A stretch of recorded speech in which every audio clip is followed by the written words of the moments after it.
AP మాజీ CM Jagan మాట్లాడుతున్నారు. Live ద్వారా చూద్దాం. జగన్మోహన్ రెడ్డి ఇచ్చే ప్రతి హామీని కొనసాగుతుంది.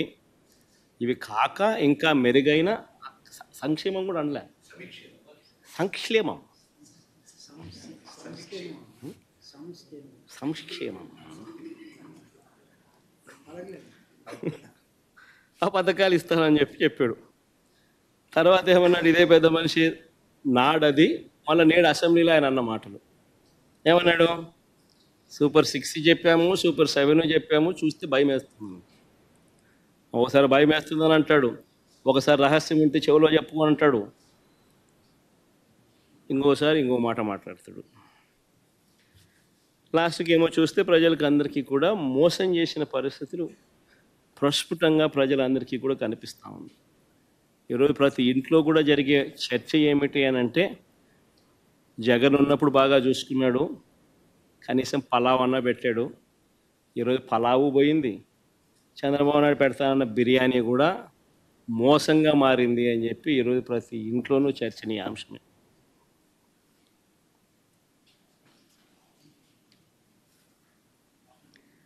ఆ రోజు ఒకవైపున సంక్షేమ కార్యక్రమాలన్నీ కూడా ఎప్పుడూ రాష్ట్ర చరిత్రలో జరగని విధంగా, ఎప్పుడూ చూడని విధంగా, దేశంలో కూడా బహుశా ఎప్పుడూ జరగని విధంగా సంక్షేమ క్యాలెండర్ అన్నది బడ్జెట్తో పాటు రిలీజ్ చేస్తూ క్రమం తప్పకుండా ప్రతి ఏడాది లంచాలు లేకుండా, వివక్ష లేకుండా ప్రతి ఇంటికి 2,73,000 కోట్ల రూపాయల డీబీటీ ద్వారా వైఎస్ఆర్సీపీ ప్రభుత్వ హయాంలో ఒకవైపున ఇస్తూనే మరోవైపున ఎప్పుడూ చూడని విధంగా రాష్ట్రంలో ప్రగతి చూపించింది. 4 సీపోర్ట్లు యుద్ధ ప్రాతిపదికన కట్టడం మొదలెట్టాం. 17 కొత్త మెడికల్ కాలేజీలు రాష్ట్ర చరిత్రలో ఎప్పుడు జరగని విధంగా అడుగులు వేయడం మొదలెట్టాయి. అందులో 5 అప్పటికే కంప్లీట్ అయిపోయి, సీపోర్ట్లు కూడా కట్టే 4 కోట్లలో 1 ప్రైవేటు, మిగతా 3 రాష్ట్ర ప్రభుత్వం కట్టే పోర్ట్లు. మా ప్రభుత్వంలో ఉండగానే రామాయపట్నం పోర్టు అయితే దాదాపుగా 70% అయిపోయింది అప్పటికి. మిగిలిన మచిలీపట్నం పోర్టు, మిగిలిన మూలపేట పోర్టు, శ్రీకాకుళంలో ఉన్న పోర్ట్లు దాదాపు 30% దగ్గర కూడా అయిపోయింది. 17 మెడికల్ కాలేజీలలో మా హయాంలో 5 మెడికల్ కాలేజ్ ఇనాగ్రేట్ కూడా చేసినాం. మిగిలినటి వార్ ఫుటింగ్ బేసిస్ మీద పనులు జరుగుతూ ఉన్న పరిస్థితి. 10 ఫిషింగ్ హార్బర్లు, 6 ఫిష్ ల్యాండింగ్ సెంటర్లు, మొట్టమొదటిసారిగా దేశం మొత్తం మన వైపు చూసేట్టుగా ఎప్పుడు చూడని విధంగా టెక్నాలజీని, స్కిల్లింగ్ను పూర్తిగా అనుసంధానం చేసి పూర్తిగా ప్రజలకు చేరువ చేసిన పాలన ఏదైనా ఉంది అని అంటే అది వైఎస్ఆర్సీపీ ప్రయాణంలో జరిగింది. బిడ్డ పుట్టిన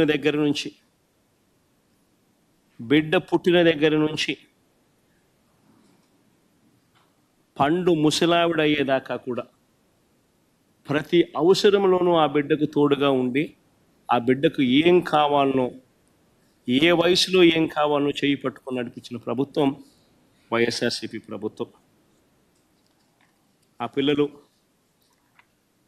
పుట్టినప్పటి నుంచి పుట్టిన వెంటనే డెలివరీ అయ్యేటప్పుడే ఆరోగ్య ఆసరా కింద 5,000 రూపాయలు చేతుల్లో పెట్టి ఆరోగ్య ఆసరా కింద పంపించే పరిస్థితి నుంచి, అక్కడ నుంచి మొదలెడితే పెళ్లి చేసేదానికి వైఎస్ఆర్ కళ్యాణమస్తు షాదీ తోఫాతో మొదలెడితే, పుట్టిన బిడ్డకు ఆ తర్వాత 5,000 రూపాయల ఆరోగ్య ఆసరాతో మొదలెడితే, ఆ పిల్లలను బడులకు పంపించడానికి ఆ తల్లికి అమ్మఒడితో ఇవ్వడం మొదలు పెడితే, ఆ తర్వాత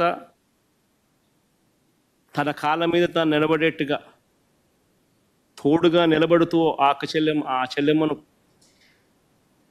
ఒక వైఎస్ఆర్ ఆసరా, ఒక వైఎస్ఆర్ సున్నా వడ్డీ, ఓ వైఎస్ఆర్ చేయూత, వైఎస్ఆర్ కాపు నేస్తం, ఓ వైఎస్ఆర్ ఈబీసీ నేస్తం ద్వారా తమ కాళ్ళ మీద తాము నిలబడేట్టుగా అడుగులు ముందుకు వేశాం. ITC, Procter and Gamble, Amul లాంటి సంస్థలను తీసుకొని వచ్చి వాళ్ళందరికీ కూడా భాగస్వామ్యం చేసి వాళ్ళందరినీ కూడా ఆదాయాలు పెంచేట్టుగా తోడుగా నిలబడ్డాం. పండు వయసులో చంద్రబాబు నాయుడు హయాంలో 1000 రూపాయలు పెన్షన్ ఉంటే 3000 రూపాయలకు పెన్షన్ పెంచుకుంటూ పోయి పండు వయసులో ఉన్న వృద్ధులకు అండగా ఉండే కార్యక్రమం చేసినాం.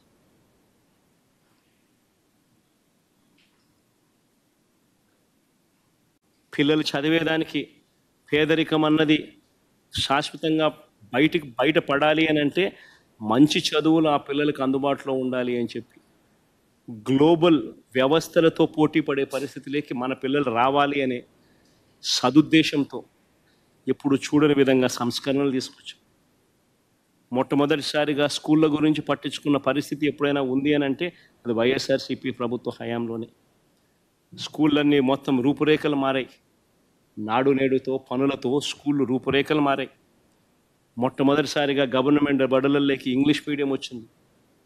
మొట్టమొదటిసారిగా సిబిఎస్ఈ నుంచి ఏకంగా ఐబీ దాకా ప్రయాణానికి బాటలు పడ్డాయి.